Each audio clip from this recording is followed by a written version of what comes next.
past weekend at Tokyo Game Show, I had the opportunity to play quite a few games, but one of the games that stood out to me the most and I thought had one of the best demos there was Seven Deadly Sins Orgins. And it wasn't necessarily just because the game was the funnest that I played, but it was the fact they gave me over 50 minutes to play the game, and I got to actually enjoy a lot of the different game modes that they have in the game. I had the opportunity to do the boss battles, also a little bit of the story, and also a chance to do a little bit of the free roam, and that's what we're going to talk about today, give you our first impressions, and also give you some gameplay. Stay tuned because we'll have another video releasing, which will give you a little bit more gameplay of this game. But Seven Deadly Sins, if you don't know what it is basically an open world RPG in the world of Seven Deadly Sins, and it follows Tristan, a character that is related to characters from the main show that I won't spoil for you, and it's basically a party style RPG fighting game with live combat. Some of the characters that I was able to play with was Grillia, which was somewhat a ranged character with some of her strikes, but for the most part she used slashing specials and also some explosions, and she had a transformation ultimate.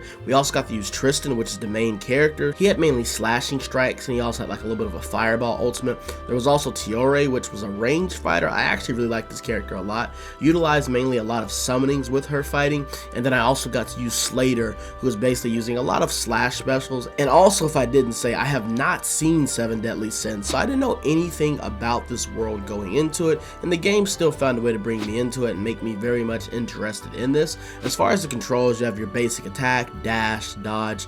You also get two special buttons. You also have an adventure skill, which I didn't really get to test out what this does, and you have an ultimate, and you can also do collaboration ultimates with your party members.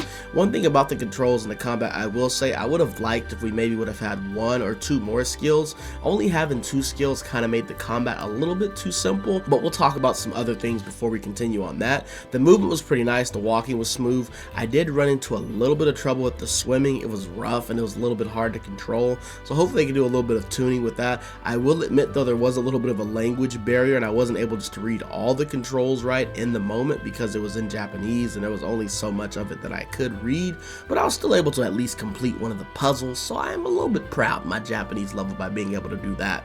As far as the combat though, like we said, it's live RPG style with switching.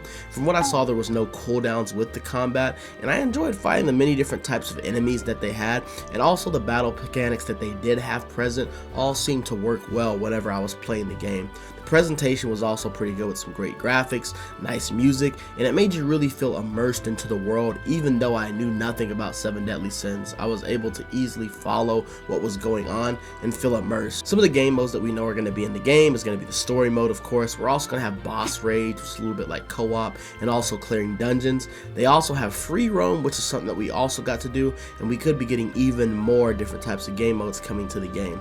As far as my final thoughts on this game after playing it, all around it was a great first demo, and I enjoyed getting to try three of the main parts of the game that I believe was the story mode, boss raids, and also doing the exploration. The combat was simple, but I thought it worked well, and the ultimates were satisfying to use, and also each party member had their own moments where they could shine in battle, and I hope they keep that with the uniqueness of the characters. Since it does seem like we have a decent roster in this game, I was able to see some of the other characters that they will have. For me, mainly the game shined in the story portion, allowing me to have some combat and also some exploration challenges where you had to kind of like dodge and go through this tunnel, which I thought was pretty cool, getting to see the beautiful world. The only improvements that I will say from what I've played from this small little demo is hopefully they can fix the swimming, and I would like if maybe at least some of the other characters have more variety in their movesets if we're only going to be getting two unique skills that they can use whenever they're fighting. But let me know in the comments how you feel about the gameplay after you watch it, and are you excited to play Seven Deadly Sins Origins, which will also be releasing on mobile, also PlayStation, and will be coming to PC, and there's already a release date set for early next year. I hope y'all enjoy the video, and I will see y'all on the next one, man. Enjoy the gameplay.